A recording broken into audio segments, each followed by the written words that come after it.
मनुष्य क्या है अपने जीवन में इस प्रकार से सुखी दुखी होता रहता है, बिल्कुल अज्ञान के कारण। आप ध्यान दें, जबकि हर व्यक्ति ये चाहता है कि मैं पूर्ण रूप से सुखी हो जाऊं, लेकिन सुख के बाद दुख, दुख के बाद सुख, और पल पल चिंता, भय, अवसाद। क्या कभी आपने ये सोचा है कि ये दुख कौन प्रकट कर रहा है? ध्यान देने योग्य बात है। दुख केवल और केवल हमारा मन अनुभव करता है।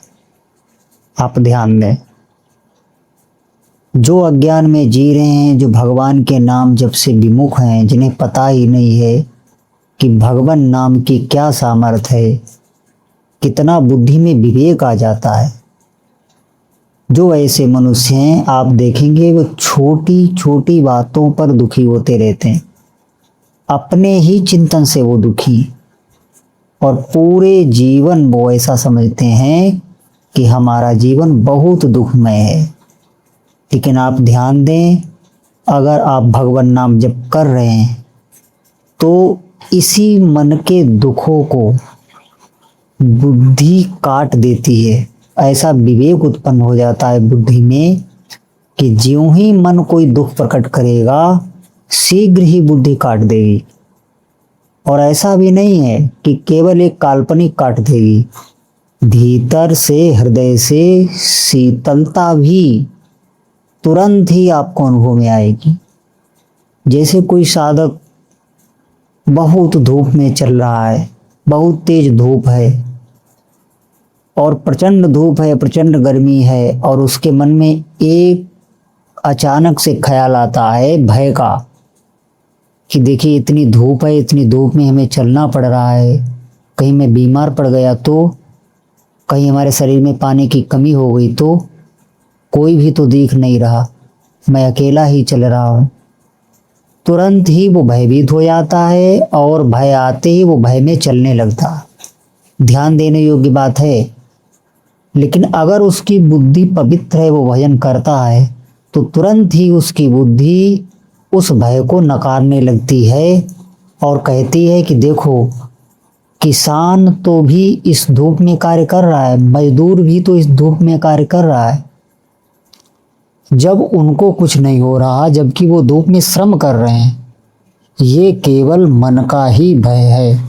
ज्यों ही बुद्धि ये निर्णय देती है, वो साधक शांत होने लगता है। ये हमने आपको उदाहरण दिया। ऐसे ही आप निश्चित समझें, इस मन के दुख को बुद्धि दूर करती रहती है। लेकिन ये होगा तभी जब आप अधिक से अधिक भगवान नाम जप करते हैं। धीरे धीरे ये मन भी शुद्ध होने लगता है, भोगों की वासना नष्ट होने लगती है। आप समझें, क्योंकि बुद्धि इतनी विवेकवती हो जाती है, इतनी बलवती हो जाती है कि वो बलात् मन को भोगों की तरफ जाने से रोकती है। जो भोग अधर्म के हैं, जो शास्त्र विरुद्ध हैं उनको, लेकिन जो शास्त्र अनुकूल हैं वो आपके जीवन में कभी दुख नहीं दे सकते। ये बहुत विचार की बात है। तो अगर आप चाहते हैं कि हम अपने जीवन में सुरक्षित रह सकें, हम भीतर से शांत रहें, प्रसन्न रहें, आप देखें वस्तु सुख दुख का कारण नहीं होती, सुख दुख का कारण मन होता है। अगर ऊपर से बरसात हो रही है तो वही बरसात किसी के दुख का कारण है, और वही बरसात किसी के सुख का कारण है उसी समय। आप ध्यान देंगे, क्यों? क्योंकि किसी को वो हानि पहुंचा रही है और किसी को वो लाभ दे रही है। तो कोई उस बरसात से डर रहा है और कोई उस बरसात से सुख का अनुभव कर रहा है। तो इसमें क्रिया, परिस्थिति, वस्तु, व्यक्ति कोई भी सुख दुख का कारण नहीं, केवल हमारा मन है। और ये मन ही काल्पनिक भय उत्पन्न करता रहता है। जितना ये भोगों में आसक्त होगा, उतना ही ये भय भीतर फेंकता रहेगा, चिंता अवसाद सब कुछ होते हुए भी ये दुख प्रकट करता रहेगा। अगर आप विवेकवान हैं, आपकी बुद्धि में सद्विचार आ रहे हैं, नहीं तो आप देखेंगे बहुत से लोग ऐसे हैं, उनका मन जो चाहे वो उनसे करा लेता है। बिल्कुल उनकी बुद्धि सो जाती है, तमोगुण में हो जाती है। क्यों?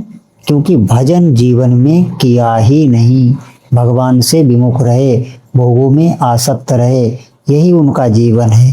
फिर वो जीवन भर दुख ही भोगते हैं। आप भगवान का यदि भजन कर रहे हैं तो निश्चित समझें आप थोड़े ही दिनों में सभी प्रकार के सुखों का अनुभव करेंगे, भौतिक भी आध्यात्मिक भी। इसलिए जो भी साधक हैं निरंतर देखिए, भगवान नाम लेने में कोई सूची असुचि की कोई भी इसमें ज्ञान नहीं रखा जाता। आप किसी भी स्थिति में भगवान नाम जप कर सकते हैं। जिह्वा से बार बार आपको जो भी नाम भगवान का पसंद हो वो बार बार आप रटें जीव से, बैखरी वाणी से। फिर धीरे धीरे आप देखेंगे कि नाम जप में आपको स्वाद आने लगेगा, एक रस आने लगेगा। जब रस आने लगेगा तो नाम ही आपका व्यसन बन जाएगा। आपको नाम लेने से तुरंत ही शांति का, शीतलता का, चाहे जितनी भी आप दुविधा में हो, संशय में हो, भय में हो, ज्यों ही आप नाम रटने लग जाएंगे तुरंत ही नाम अपना प्रभाव छोड़ेगा। आपको ये अनुभव में आएगा।